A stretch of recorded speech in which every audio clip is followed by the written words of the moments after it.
Okay, we're at Ted Bundy now. I'm going to start with an old joke because it's in the book. It says, the old joke goes, what's the leading cause of death in Florida? The answer is the electric chair. Now, Florida has no problem at all letting bad guys and bad women ride the lightning. And they think, subconsciously, Ted Bundy wanted to ride the lightning because after a conversation with his lawyer while he was in jail in Aspen, Colorado, Ted Bundy asked what state is most likely to execute him, and his lawyer told him Florida.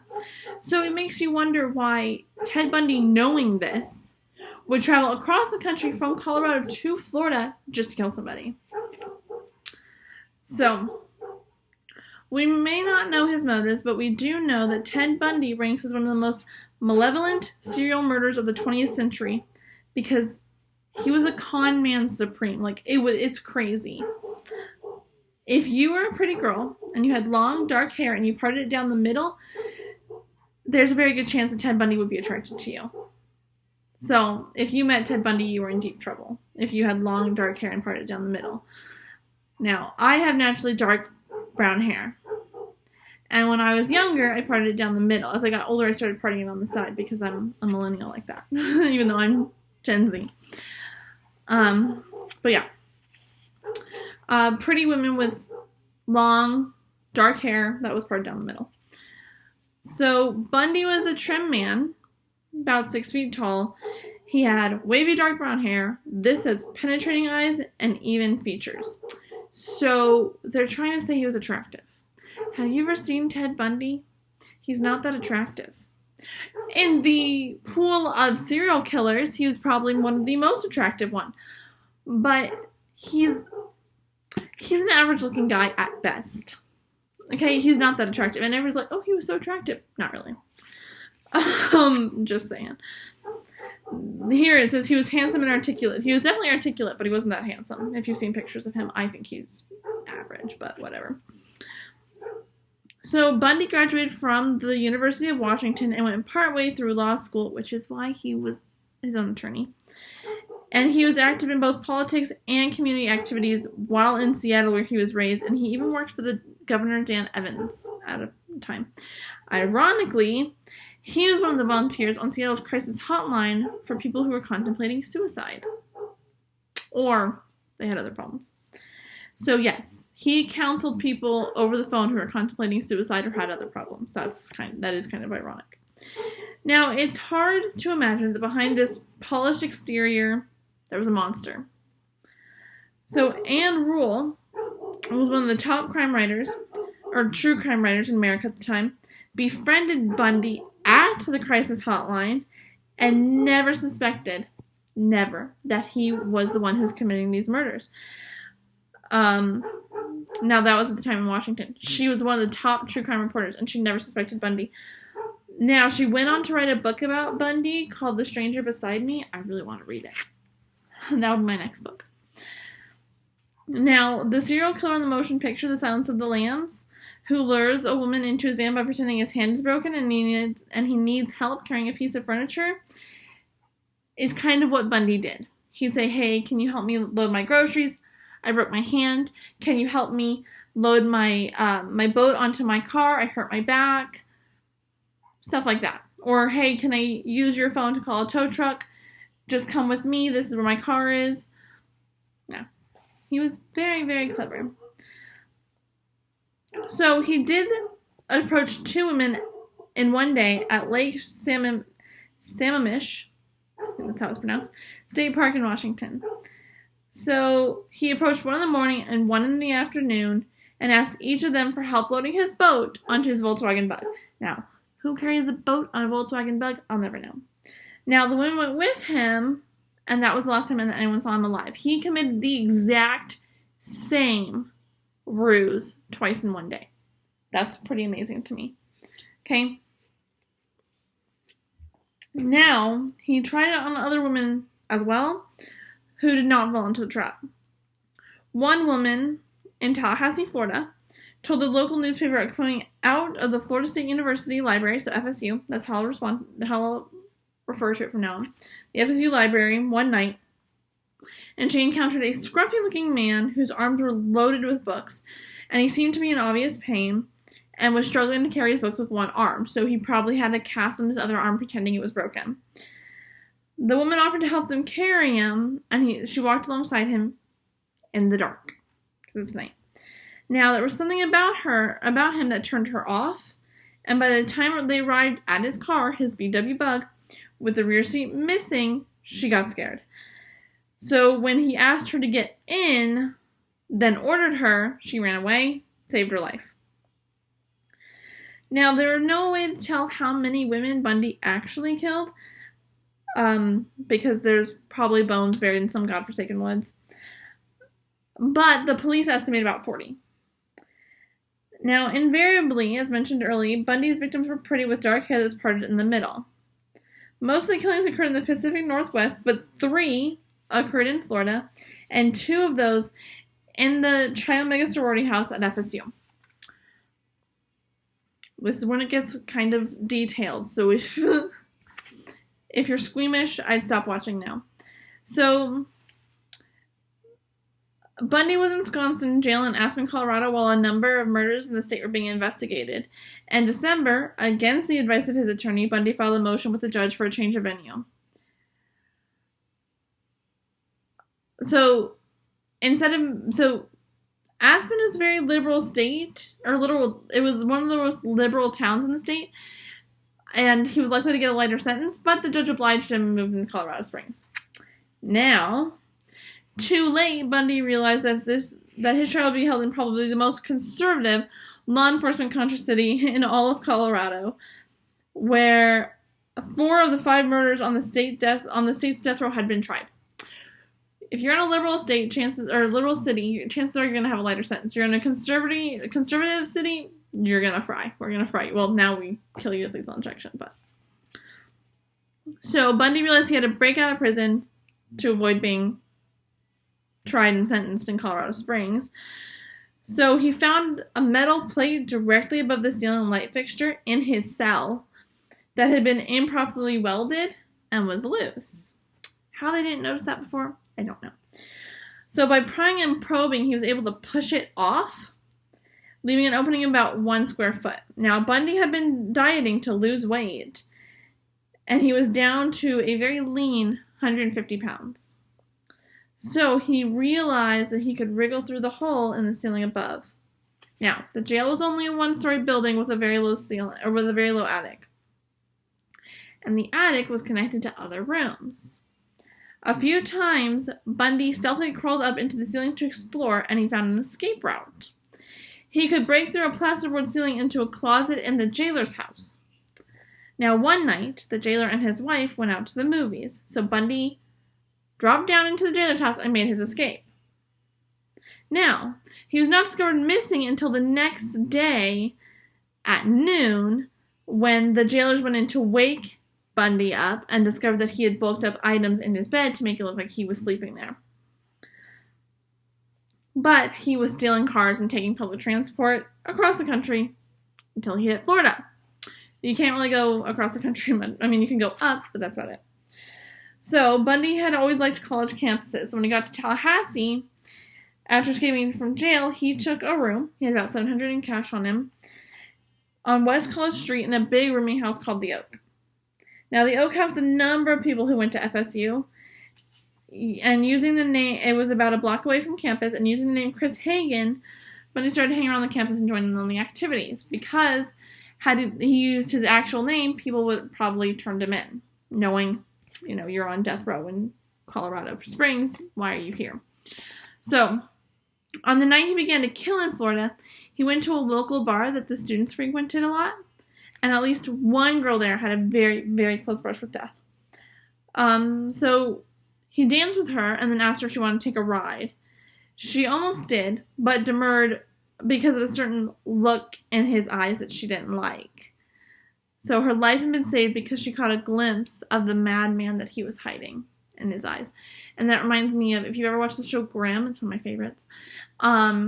Grimms are people who can see the Wesen, like the Blutbaden and the Fuchsbau and all these monsters. They change, like there's snakes and there's bears and stuff. Blutbods and Fuchsbau are Nick's best friends. One is a Blutbod, one's a Fuchsbau. A Blutbod kind of looks like a wolf, and a Fuchsbau looks kind of like a cat. Anyway, but Grimms can see them, and the Vessin know that they're Grimms because their eyes turn black. Is what it says. I really like that show, so if you get a chance to watch it, you should. It's kind of scary. So the author, Richard W. Larson, has aptly describes Bundy's visit to the Chi Omega sorority house as a day on which a, and I quote, tornado of violence touched down. I love those words. I think that is a perfect description of what happened. So the sorority house was just a small brick apartment building that had an entrance on West College Street and another on the other side. Now, one of the sorority sisters, a pretty strawberry blonde named Nita Neary, was returning to the house with a date a little after 3 in the morning after an uncharacteristically cold night for North Central Florida. I don't know why that's important, but she came in through the side door, which she opened by dialing a combination lock. Now, Nita Neary was a strawberry blonde. She would not have been attracted to Bundy. Even if she had gotten there earlier, he probably wouldn't have killed her. Now, she walked inside quietly and heard a loud thump from upstairs, and then heard somebody running. It sounded like feet running. She heard someone racing down the stairs and caught a glimpse of a person moving quickly across the foyer towards the front door. He was wearing a dark cap, a dark coat, and in one of his hands he was carrying a club of some sort, of a rough, thick piece of lumber. So what I heard, and what I was shown in the movie about him, is it's a 2x4 that he picked up outside of a pile of wood in front of the sorority house. So yeah. Now, she went upstairs to her room and woke up her roommate, Nancy Dowdy, and told her to get up, that something strange was going on. And so they woke up the president of the sorority house, Jackie McGill, and they were standing in the hall when the first victim of the night found them. So,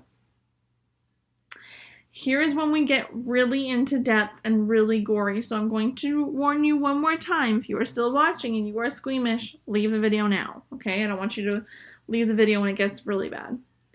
So sorority sister Karen Chandler staggered out of one of the rooms, and the girls were taken aback because her head was soaked with blood. They rushed to her, went into her room, found her roommate Kathy Kleiner sitting on the edge of her bed in a daze. Her head was also soaked with blood. They were probably clubbed with this 2x4. Someone called the police, and they were there in minutes. And a description of a man with a club went out on all police airwaves. So now they are looking for Ted Bundy. So the officers started to check other rooms, one of which belonged to Lisa Levy. Now they entered the darkened room and called for her to wake up, but she didn't respond. And when they turned on the lights, they saw blood all around her.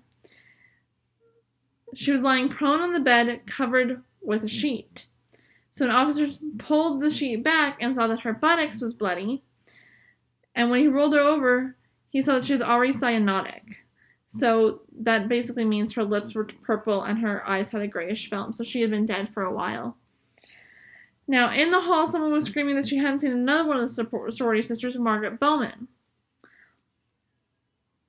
So one of the officers opened the door to her room and turned the light on. And the book says it was as someone had hosed the place with blood. And again, I think that's a very good description. I think that's perfect for what it was. The bed was covered with blood, and the walls were splattered with it, as was the victim, Margaret Bowman.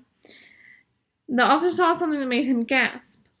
A ligature had been pulled around Margaret's throat with such force that she was almost decapitated.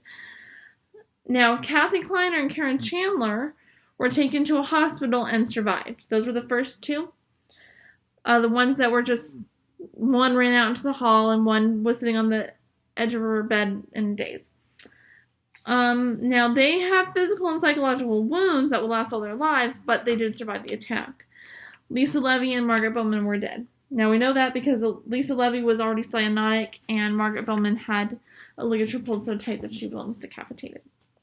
Now, those were the two deaths that occurred at Chi Omega sorority house at FSU. But an hour and a half after that, Bundy struck again, just 6 blocks away, at 431 Dunwoody Street, One young woman was awakened from her sleep by a rhythmic pounding noise, which she quickly realized was coming through the wall of the adjoining apartment, whose single occupant was Cheryl Thomas.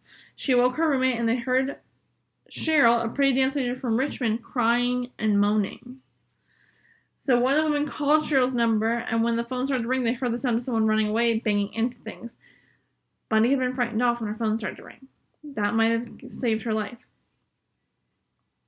The girls next called the police and medics who had recently worked on the sorority sisters and now had to administer aid to the savagely beaten Cheryl Thomas. By the time the police found the weapon, a length of a 2x3 near the bed, so I was close. They also found a large semen stain on Cheryl's pillow. Obviously, it's not hers. You know, she doesn't have semen. She's a girl. As we would learn later, and this says much about Bundy's mind, he had been rhythmically beating her on the head with a club while masturbating with his free hand.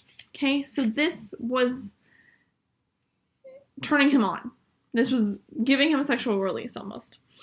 He had to still administer the sexual release, but it was enough to get him turned on. So the police issued an all-points bulletin, and it was one officer's alertness that snared Ted Bundy. So on February 15th of 1978, Officer David Lee was on car patrol, tooling down Servon Street in Pensacola when he noticed a yellow VW Bug idling in an alley behind a restaurant. It was late, and the restaurant was closed, and it seemed suspicious that someone was there. Because if it's nighttime, and if it's late, and the restaurant's closed, and your VW Bug is idling behind it, or any car you have, that's a little suspicious. So Lee went past it, but watched the car in his rearview mirror. It pulled out of the alley and headed in the opposite direction, so the police officer Lee turned around and followed. Now, as he went, he radioed in the car license plate number, and it came back as stolen. Now, that's enough to pull him over. So Lee started going after the car, which sped up and began a series of evasive maneuvers, because by now he knows this police car is following me. Finally, the car stopped. Lee drew his gun, approached the car, cautiously, of course, and Bundy, reacted with character slickness, wondering aloud why he had been stopped. Now, Lee ignored Bundy's protest, took him out of the car, and had one cuff on him when Bundy suddenly assaulted Lee and tried to escape. Now, Lee, being a trained police officer, quickly subdued him, and Bundy was brought into the station. Now, he had false identification on him. Remember, he's going by the name Chris Hagen. To rent a room, you typically need ID. If you're going to a bar, you need ID to buy a drink. So, it was a while before the Tallahassee police realized what a big fish they had hooked. So Bundy's trial was kind of a circus. It was televised, and he represented himself. The consensus was that he did a bad job, though not a lot of lawyers could effectively fight the amount of evidence they had against him. And they had an eyewitness who could place him at the scene. Nita Neary, the woman who was returning to the sorority house when he was leaving, identified him. And there was the forensic evidence, the centerpiece of which was the expert testimony from a forensic dentist. Because remember, Lisa Levy's buttocks was bloody. He was able to testify using close-ups, huge close-ups, of Bundy's teeth that bite marks found on Lisa Levy's buttocks had been made by the teeth of Ted Bundy. That's why her buttocks was bloody. He had bitten her. Okay. In July 1979, Bundy was found guilty of the murders of Lisa Levy and Margaret Bowman and the assault on the other woman. So this is my thing. He bit her. A forensic evidence can tie your teeth to that. But he also masturbated on that other woman's pillow. Couldn't they test that against his DNA? In 79, my mom was 10. Okay? I think she lived in Florida at this time. She knew what was going on. So he received sentencing totaling 270 years for the murders of Margaret Bowman and Lisa Levy and the assaults on all the other women, the other three women. Now, Judge Edward Cowart, invited him to ride lightning. Now, they ask how Bundy got to be the way he was. There are only hints. His mother, Louise, had him out of wedlock in 1946 at a house for unwed mothers in Vermont. Now, for a time, Louise and Ted lived with his maternal grandfather in Philadelphia, and he was kind of strict and foreboding, and it was alleged that he was Bundy's biological father, which would make his grandfather and his father the exact same person, which is disgusting, but we're not absolutely sure. Now, in 1951, when he was 9 years old, Louise moved Ted to Tacoma, Washington, where she married a man named John Bundy. Now, it's difficult to track exactly what forces drove Bundy to the point in life where he loathed women with dark hair parted in the middle to such an extent. Now, his mother probably had dark hair, long dark hair that she parted down the middle. So, Ted Bundy, still his own lawyer, was granted a number of last-minute stays of execution, but on January 25th, 1989, one day before my mom turned 20, he went to his death in the electric chair. Somebody in my senior English class did a presentation on Ted Bundy and said that he was only in prison for like 7 years. And I raised my hand and I said, "You're wrong." And he's like, "What?" I was like, "He was not in prison for only 7 years." He's like, "What are you talking about?" I was like, my mom was in elementary school when he was arrested, and she was in college when he was executed. So I looked it up on my phone because I wasn't a student in the class, I was an aide. But my teacher allowed me to make comments. And I was like, it says online that he was arrested in 79 and executed in 89. That's 10 years. I don't know where you got 7. And he's like, but my research, I was like, obviously you did your research somewhere that was incorrect because he was in jail for 10 years on death row. Okay? I was like, my mom was 10 when he was arrested. She was 20 when he was executed. That's elementary school and college.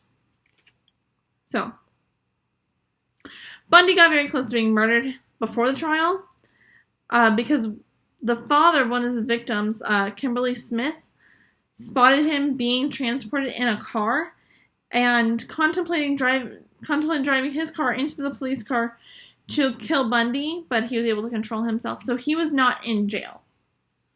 But he saw him being transported. He knew this is the guy who killed his daughter. His daughter's only 12. That's terrible. Now, Bundy maintained his innocence until the end of his life, but he wasn't innocent. His mother believed him to be innocent until the day he died, though. Anyway, they interviewed Bundy hundreds of times over 4 years, compiled hundreds of tapes, and published the book, The Only Living Witness. Bundy talked freely with the authors about the murders, but in the third person, trying to distance himself from the crime, according to profilers, and never admitted anything directly. Of all the books written about Ted Bundy, none is as horrendous as The Only Living Witness, because Bundy brings the readers into the scenes as he killed his victims. Ted Bundy was married when he died. His wife married him while he was on death row, bribed guards so that they could have conjugal visits, and brought his daughter into the world. After his execution, they moved and changed their names. They were no longer Bundy. Rose was his daughter. Carol Ann or something was his wife. Yeah, Carol Ann Boone. See? Well, you can't really see. Carol Ann Boone. She had one child, Rose Bundy. They changed their names. I believe Rose's name is Abigail something now. But they changed their names after he was executed because nobody wants to be like, yeah, I'm married to the serial killer Ted Bundy. They also believed he was innocent until the day he was executed. And after all the evidence that was brought forward, they realized that there's no way he was innocent. But Ted Bundy's mother believed he was innocent until the day she died. So, yeah, that tells you something. But that is all I have for you. Sorry, this is a little bit of a longer video. There's a lot to unpack with Ted Bundy.